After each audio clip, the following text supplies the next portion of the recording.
Alright, now that we've amassed a pretty respectable amount of souls, and now that we can actually level up, why don't we make use of that? Brave soul, who fears not death, prithee, lull the old one back to its ancient slumber. Alright, the Blue Eye Stone allows us to be summoned into another person's world for multiplayer, basically. It's to help other people out. It puts down a sign on the ground, and if other people activate it, if they're in body form, you get summoned to them, and they get to help you out. And the White Eye Stone is used to either return to your world if you're a Blue Phantom, or to banish Blue Phantoms if you don't want them in your game. So, those are those two. Yeah.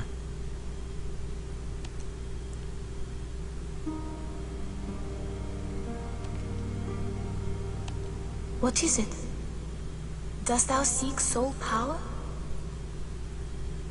Alright, so of course, pick yes So be it.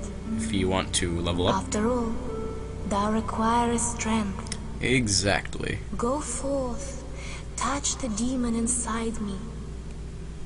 Let these ownerless souls become thine own. Soul of the mind, key to life's ether.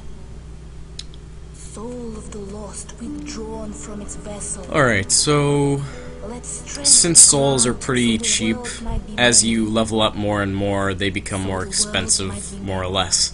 So, best thing to do would be level up our magic and faith, and also focus on some vitality. So get both of those up to 10, so we can use miracles, we can use magic, all that good stuff. And then, what we have left, let's try and upgrade our vitality. We could only upgrade it 2 more times. Vitality and strength and endurance. These three, vitality, endurance, and strength, are some of the main ones that you'll want to focus on. Dexterity is also very nice. If you're a magic-based character, intelligence, magic, and faith are obviously the ones you want to focus on, and luck is just kind of there. As with most games, luck has pretty limited use. In this game, it does have some uses, like plague resistance, but most people I know probably wouldn't put too much into that stat. Although there are some unique weapons that level up based off of your luck stat, so keep that in mind. As for me, I am only here to tend to the flames. I keep the candles lit and serve the brave demon slayers who are trapped here. Really though, your best bet when leveling up, at least for my own game, the way that I played, I leveled up most everything evenly, and my character came out really well, just for sort of an all-around good situation. I still do get bested by some people when I'm doing PvP, but just keeping all of your levels balanced is a pretty good strategy throughout this game. Art thou done? May thine strength help the world be mended. But yeah, ooh, I believe I've neglected to put away my items, so let's do that now. Put away 2 of those, all those, and all those, and Soldier's Lotus, put away all those. Don't need any Old Spice yet. Put away all the stones, Ephemeral Eyes. Don't need that, don't need that. Most of this stuff is pretty much just, you know, cluttering up our inventory right now. I'll explain those souls, or I think I explained them earlier, but I'll explain them again whenever we make use of them, just to refresh any of you guys who forgot about it, or if you're just joining us. Anyways, put all this stuff away. Still have the light crossbow. Whatever. Let's leave it at that. You have a heart of gold. Don't let them take it from you. Okay. So now that we're done with all that, let us move along. Stone Fang Tunnel. Let's go on ahead over there. This is World 2-1. Really, it's probably the best idea to go to World 1-2 after World 1-1. You don't want to go to each world all the way through, because they actually force you to at least beat one world before you, aside from World 1, before you can go to World 1-3. So in that respect, you know, you can... It isn't linear. You don't have to go to any place at any particular time, although it can be suggested. Anyways, this is a soul sign. This is, if we put down a blue ice stone, that's what would appear for us. And this guy right here put his down so we can summon him up. You'll mostly see this near the beginning of the game when there are a lot of new people who are trying to make use of the multiplayer feature, and then you also will see it at higher levels, but in between it's kind of rare. Anyways, this is a crystal lizard, crystal gecko, I'm not exactly sure, but they give you a lot of rare materials, so you want to make sure that you take them out. So here's our friend. I can't see their name because the text is so small. But if you hold down X, you can actually go to a gesture menu and do things like bow, cheer, all that kind of stuff. So just greet them. It's a chivalrous thing to do. And they will greet us back.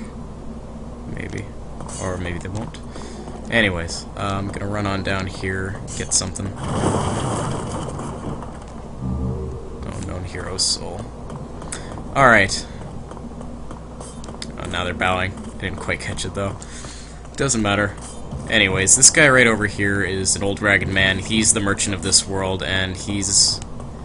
We don't really need to bother with him right now. He doesn't have a lot of stuff that we need quite yet. Alright, pay attention up here, because you can get pretty bad like they just did. You just want to make sure that you time this right, don't get hit by those. And they actually will start to aim it at you after a certain period of time, so... We just got sticky white stuff. Yes, it sounds very silly. And no, you can't make any new jokes about that because everybody already has. Anyways, if we pull that lever, we actually activate this sort of makeshift elevator and we can go up here. He'll probably follow us on the next one. There he goes. And we want to drop off right here.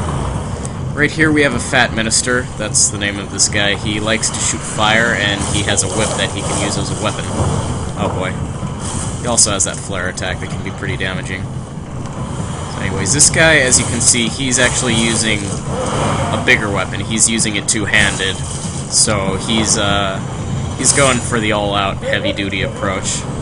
He also has a better armor type than we do. We're using very... We're still using our starting stuff, basically, so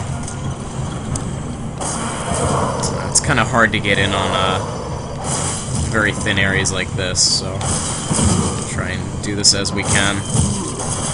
There we go. I do notice that we're having a little bit of lag, probably due to the multiplayer connection.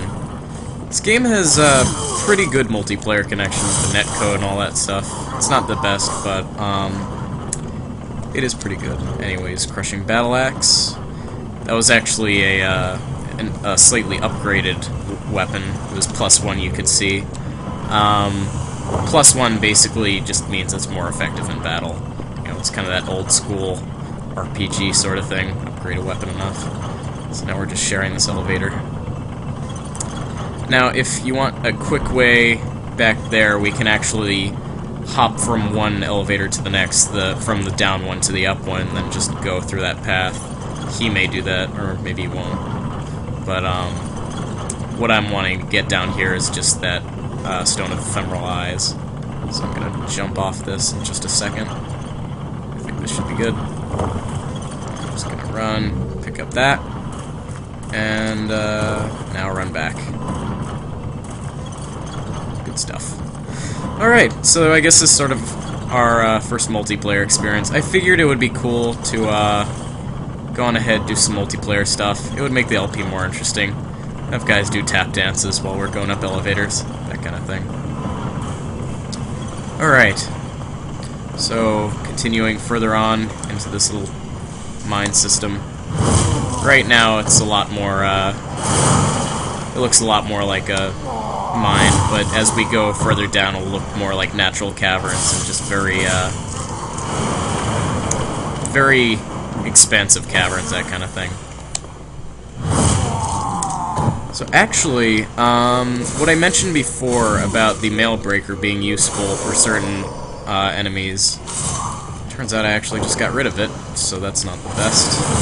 So I can't really use it, but these lizard people, these guys are actually weak to piercing